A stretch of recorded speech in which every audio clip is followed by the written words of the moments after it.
सभी ज्योतिष प्रेमियों को मेरा बहुत बहुत नमस्कार। मेरे YouTube चैनल एस्ट्रो विकास शर्मा में आपका बहुत बहुत स्वागत है। सबसे पहले वीडियो में मैंने आपको बताया था कि फलित ज्योतिष सीखते हुए हम अपना मेन फोकस जो है वो शुरू में 3 चीजों पर डालेंगे: 12 राशियां, 9 ग्रह और 12 भाव। अभी हम 27 नक्षत्रों को बाद के लिए छोड़ेंगे, हालांकि इनका महत्व भी इतना ही होता है जितना कि इन 3 चीजों का होता है। लेकिन प्रारंभ में हम 12 राशियां, 9 ग्रह और 12 भाव की ही बात करेंगे ताकि आपको कोई कंफ्यूजन ना हो। अच्छा, पिछले 2 वीडियो में मैंने आपको भावों के बारे में बताया था कि कौन से भाव से क्या चीज देखी जाती है। देखिए, मैं फिर से आपको ये बात कहना चाहूंगा कि कुछ दर्शक सोच सकते हैं कि मैं कुछ चीजों को छोड़ रहा हूं। देखिए, मैं इसलिए छोड़ रहा हूं कि मुझे पता है कि आपको शुरू में क्या बातें बताई जानी चाहिए। अगर मैं सारी बातें एक बार बता दूंगा तो आप बिल्कुल भी नहीं सीख पाएंगे। आज हम बात करेंगे राशियों की। अच्छा, आप इस सब को देखकर ये सोच रहे होंगे कि ये टेक्स्ट मैंने कहीं से उठाया है या ये किसी बुक से लिया गया है। मैं आपकी जानकारी के लिए बताऊं कि मैं ये सब नोट्स जो है वो आपके लिए बना रहा हूं ताकि मैं भविष्य में इसे एक पुस्तक का रूप दे सकूं और सभी दर्शकों को ये पूरी की पूरी पीडीएफ फाइल प्रोवाइड करा सकूं। और इस सारी पीडीएफ फाइल में आपको वो चीजें मिलेंगी जो आपको किसी पुस्तक में नहीं मिलेगी। ये मेरा आपसे वादा है। तो चलिए, आज हम जानेंगे राशियों के बारे में।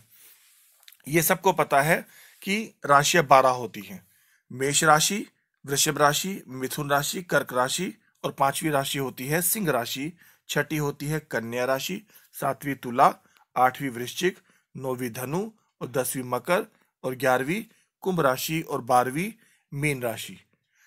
देखिए, जैसे कि मैंने आपको दूसरे या पहले वीडियो में बताया था कि कुंडली कुछ इस तरह से होती है, ठीक है। और जो नंबर कुंडली में लिखे रहते हैं, सपोज करिए यहाँ पे 3 लिखा है, यहाँ 4 लिखा है, यहाँ 5 लिखा है, यहाँ पर 6 लिखा है, ऐसे ही बढ़ते क्रम में एंटी क्लॉकवाइज नंबर बढ़ते क्रम में चले जाते हैं। तो ये नंबर जो है ये भाव के नंबर नहीं होते, ये राशियों के नंबर होते हैं, जिससे हमें ये पता चलता है कि कुंडली में राशि का नाम नहीं बल्कि राशि का नंबर लिखा रहता है।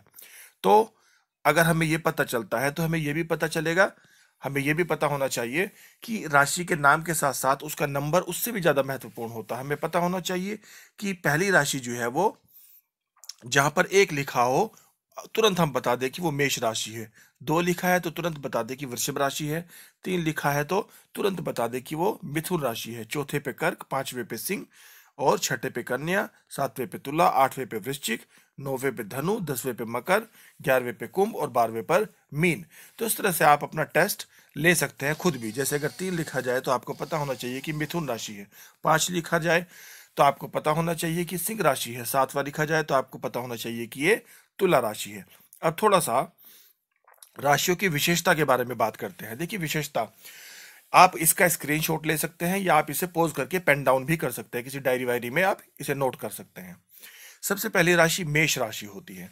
मेष राशि की जो दिशा है वो पूर्व दिशा होती है, और पूर्व दिशा की राशियां जितनी भी होंगी उनका तत्व अग्नि तत्व होगा। जैसे कि पूर्व में सूर्य निकलता है तो सूर्य का जो तत्व है वो अग्नि तत्व है। पूर्व में जितनी भी राशियां पड़ेंगी वो सारी अग्नि तत्व की राशि होंगी और वो पुरुष राशि होगी, ठीक है ना। बड़ा आसान पहचानना है, जिसका तत्व अग्नि तत्व है, दिशा कौन सी होगी, पूर्व दिशा होगी, और वो उसकी जाति कौन सी होगी, पुरुष जाति होगी। एक दूसरा तरीके से मैं आपको ये बात समझाता हूं। देखिए, यहां पर हम इसे पूर्व मान लेते हैं और यहां पर पश्चिम राशि, यहां पर उत्तर और यहां पर दक्षिण, ठीक है। अब मैं ये हटा रहा हूं, याद रखना कि इधर तो पूर्व है, यहां पर ये इसके अपोजिट पश्चिम है, इधर ये उत्तर है और इधर ये दक्षिण है।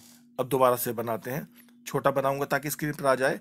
ये देखिए, अब पूर्व की तरफ से शुरू करेंगे हम। यहां पर लिखेंगे हम 1 और उधर से क्लॉकवाइज चलते आएंगे। यहां पर लिखेंगे 2, यहां पर लिखेंगे 3, यहां पर लिखेंगे 4, यहां पर लिखेंगे 5, यहां पर लिखेंगे 6, यहां पर लिखेंगे 7, यहां पर लिखेंगे 8, यहां पर लिखेंगे 9, यहां पर लिखेंगे 10, यहां पर लिखेंगे 11 और यहां पर लिखेंगे 12। अब इससे क्या पता चलता है हमें? हमें पता चलता है कि पहली राशि यानी कि मेष राशि, और 5वीं राशि यानी कि सिंह राशि, और 9वीं राशि यानी कि धनु राशि। ये राशियां, 3 राशियां जो है वो अग्नि तत्व की राशि हैं। पूर्व में जितनी भी राशियां पड़ेंगी वो अग्नि तत्व की होंगी। जो उत्तर में पड़ेंगी वो राशियां जल तत्व की होंगी, और जो दक्षिण में होंगी वो राशियां सब पृथ्वी तत्व की होंगी, और पश्चिम की जो राशियां हैं वो वायु तत्व की होंगी। यानी कि 1, 5, 9 अग्नि तत्व की राशियां हैं, 2, 6, 10 ये पृथ्वी तत्व की राशियां हैं, भूमि तत्व भी कह सकते हैं, 3, 7, 11 ये वायु तत्व की राशि है। पश्चिम की जो जितनी भी राशियां हैं वो वायु तत्व की राशियां होती हैं। और यहाँ पर 4, 8, 12 ये 4 है। 4, 8, 12 जो राशियां हैं यानी कि कर्क राशि, वृश्चिक राशि और मीन राशि, ये जो हैं सब की सब जल राशियां हैं। ठीक है। और अब याद रखने का तरीका ये भी है कि जितनी भी जल तत्व की राशियां हैं वो स्त्री जाति की होंगी। जितनी भी अग्नि तत्व की, आप देख सकते हैं यहां मैंने लिखा है पहला मेष, पहली राशि, दिशा इसकी पूर्व है जैसे कि मैंने आपको बताया था, तत्व इसका अग्नि तत्व है, और अग्नि तत्व की जितनी भी राशियां हैं वो सारी पुरुष जाति की राशियां होंगी। ठीक है। संज्ञक, चर संज्ञक, चर का मीनिंग क्या होता है? जो मूव करने वाली होती है। अंग, इससे कौन से अंगों का विचार किया जाता है? चेहरा, आंख, दांत, कान। क्योंकि सबसे पहले हमारे ये समझ लीजिए कि हमारा पूरा शरीर जो है वो राशि से हम उसका कंपेयर कर सकते हैं। तो पहली राशि से सबसे ऊपर की हमारा जो शरीर के अंग है, चेहरा, आंख, दांत, अब नीचे आ जाते हैं। दूसरी राशि, इसकी दिशा दक्षिण, तत्व भूमि, और जाति जो है इसकी स्त्री। मैंने बताया था कि भूमि तत्व की जितनी भी राशियां हैं वो सारी स्त्री जाति की राशियां कहलाएंगी। और संज्ञक जो है चर अचर, इसके बारे में मैं आपको भी बताऊंगा। चर जो गतिशील हो, अचर जो स्थिर हो। और इसके बाद द्विस्वभाव, 2 स्वभाव वाली, यानी कि जिसका स्वभाव चर और चर दोनों हो। तो पहली मेष और दूसरी वृष, तीसरी मिथुन। दिशा की कौन सी होगी? पश्चिम होगी। तत्व, पश्चिम की जितनी भी राशियां होंगी उनका तत्व वायु तत्व होगा, और वायु तत्व की जितनी भी राशियां होंगी वो पुरुष जाति की राशियां होंगी। ठीक है। अभी इससे हम जो चीजें देखेंगे, इससे हम विचार करते हैं कंधा, बाजू, भुजाएं। यानी कि सबसे पहले विचार हम किसका करेंगे? चेहरा, आंख, दांत, कान। वृष में कौन सा आ जाता है? नीचे का हिस्से आ जाएंगे, गला, चेहरा और कंठ। यहां पर और भी नीचे आ जाएंगे, कंधा, बाजू और भुजाएं। मिथुन से कर्क राशि से और थोड़ा नीचे आएंगे हम। कर्क राशि जो है वो उत्तर में पड़ती है, और मैंने आपको बताया था कि उत्तर की जितनी भी राशियां होंगी वो जल तत्व की राशियां होंगी। जल तत्व वाली जो है वो स्त्री राशियां होंगी, स्त्री जाति की। ठीक है। इससे हम जो विचार करेंगे वो वक्ष स्थल का करेंगे और गुर्दे का करेंगे। सिंह राशि, सिंह राशि जो है अग्नि तत्व की राशि है, क्योंकि पूर्व की इसकी दिशा है और जाति इसकी पुरुष है, और संज्ञक ये अचर है। और इससे किसका विचार करते हैं? हार्ट का, हृदय का। कन्या राशि, दिशा इसकी दक्षिण, तत्व इसका भूमि तत्व है, और भूमि तत्व वाली जितनी भी राशियां हैं वो स्त्री है, स्त्री राशि जाति की राशियां हैं। संज्ञक 2 स्वभाव की राशियां होती है, बाद में आपको बताऊंगा मैं। चर, अचर और द्विस्वभाव वाली राशियों में क्या विशेषताएं होती हैं, इस राशियों के लोगों में कौन कौन सी खास बातें होती हैं। विचार किसका करेंगे? पेट का विचार करेंगे। 7वीं जो है वो तुला है। तुला राशि कौन सी है? ये पश्चिम दिशा में पड़ती है, और जब पश्चिम में पड़ेगी वायु तत्व की होगी, और वायु तत्व जो है वो पुरुष जाति की होंगी। ये चर संज्ञक है, और इससे नाभि के नीचे के अंगों का विचार किया जाता है। 8वीं जो है वो वृश्चिक है। वृश्चिक दिशा कौन सी है इसकी? उत्तर है। तत्व कौन सा है? जल। और मैंने बताया था जल तत्व की सभी राशियां जो है वो स्त्री राशियां, स्त्री जाति की राशियां होंगी। कौन सा विचार करते हैं इससे? जनेंद्रिय का विचार करते हैं, जो सेक्सुअल ऑर्गन्स है उनका हम इनसे विचार करते हैं। अचर, ये अचर है यानी कि स्थिर। इसके बाद धनु राशि, पूर्व दिशा, तत्व अग्नि, जाति पुरुष, और संज्ञक जो है स्वभाव, यानी कि, और इससे विचार किससे करते हैं? जांघों का विचार करते हैं। अब उससे थोड़ा सा और नीचे आ जाइए, यानी कि 10वीं राशि जो है उससे घुटनों का विचार करते हैं। जांघों से नीचे घुटने आते हैं। दिशा दक्षिण, तत्व भूमि, बताया था मैंने कि दक्षिण में जितनी भी राशियां होंगी उनका तत्व भूमि तत्व होगा, और उनकी जाति कैसी होगी? स्त्री जाति की। इससे विचार किसका करते हैं हम? घुटनों का। कुंभ, पश्चिम दिशा, तत्व कौन सा है? वायु तत्व, और वायु तत्व की जितनी भी राशियां हैं वो पुरुष राशियां होंगी, पुरुष जाति की राशियां होंगी। विचार किसका करेंगे? आंतों का।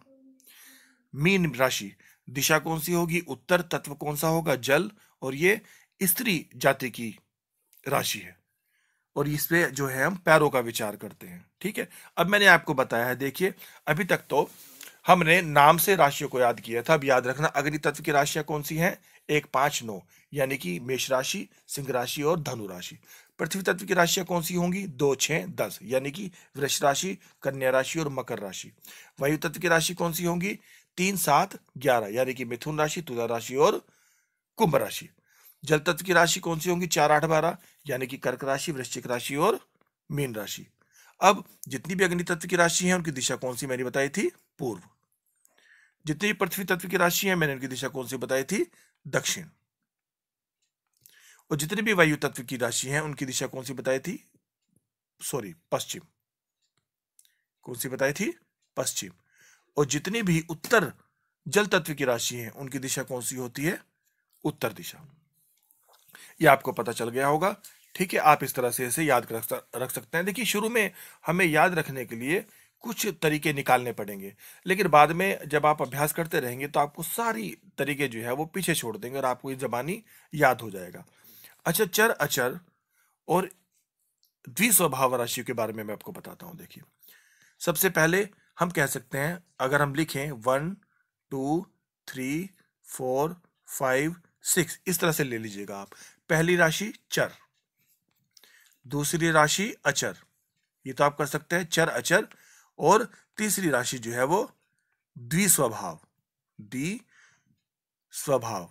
यहां पे लिखा नहीं जा रहा, छोटी जगह है तो आप समझ जाइएगा। ठीक है, तो पहली यानी कि पहली चर, दूसरी अचर, तीसरी द्विस्वभाव, फिर से चौथी चर, पांचवी अचर और छठी द्विस्वभाव, फिर से सातवीं चर, आठवीं अचर और नौवीं द्विस्वभाव, 10वीं फिर से चर, 11वीं अचर और 12वीं द्विस्वभाव।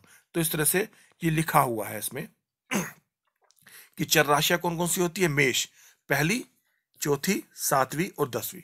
इसी तरह से स्थिर, स्थिर का मतलब अचर, मैंने आपको बताया था। ये कौन कौन सी है, वृषभ, सिंह, वृश्चिक और कुंभ। अब द्विस्वभाव वाली राशियां कौन सी होती हैं, मिथुन, कन्या, धनु और मीन। लेकिन ध्यान रखिए, जब भी आप राशियों के बारे में कुछ जान रहे हो तो उनके नंबर को ध्यान रखें कि अगर मीन की बात हो रही है तो ये 12 नंबर पड़ता है, कन्या की बात हो रही है तो ये 6ठा नंबर पड़ता है। तो मैंने आपको इस बारे में बताया, थोड़ा सा मैंने साथ साथ ये भी लिख दिया कि चर राशियां वाले जो लोग हैं वो अक्सर गतिशील होते हैं, नए बदलाव पसंद करने वाले होते हैं। और अचर, इसे स्थिर भी बोलते हैं, ये दृढ़ निश्चयी होते हैं, एक बात पे अड़िग, ये बदलाव को थोड़ा सा कम पसंद करते हैं। द्विस्वभाव वाले जो लोग हैं वो परिस्थितियों के हिसाब से ढलने वाले होते हैं। ठीक है, तो आप इन सभी बातों को याद रखें, क्योंकि मैंने आपको बताया था कि 3 ही चीजें हैं जिनके हिसाब से, उनके सामंजस्य से हम प्रिडिक्शन करना सीखेंगे। कौन सी 3 चीजें, 12 राशियां, उनका स्वभाव जैसा होगा, उन राशियों में कौन से ग्रह हैं उनके स्वभाव के हिसाब से, और वो कौन से भाव में बैठे हुए हैं, किस भाव में कौन सी राशि है और उसमें कौन सा ग्रह है। इन 3 बातों का ध्यान रखते हुए हम धीरे धीरे प्रिडिक्शन की तरफ बढ़ेंगे। देखिए कोई भी चीज सीखने के लिए हमें पेशेंस की बहुत आवश्यकता होती है। आप पेशेंस बनाकर मेरे साथ चलते रहिएगा और चीजों को याद रखते रहिएगा स्टेप बाय स्टेप। अभी बिल्कुल ज्यादा इमेजिनेटिव होने की जरूरत नहीं है, क्योंकि जितना ज्यादा अगर आप अभी से सोचना शुरू कर देंगे सारी चीजों को, अगर आप सोचेंगे कि मैं तुरंत सीख लूं, तो ऐसे व्यक्ति में पेशेंस की कमी होती है और वो सीख नहीं पाता। तिनका तिनका इकट्ठा करते करते हम एक ज्ञान का ढेर बना लेंगे एक दिन। नमस्कार, और आपसे रिक्वेस्ट करता हूं कि जितना ज्यादा से ज्यादा हो सके लाइक करिए और कमेंट करके मुझे जरूर बताइए कि आपको ये सब कुछ समझ में आ रहा है या नहीं आ रहा है, और हो सके तो इस वीडियो को शेयर भी जरूर करिएगा। धन्यवाद, नमस्कार।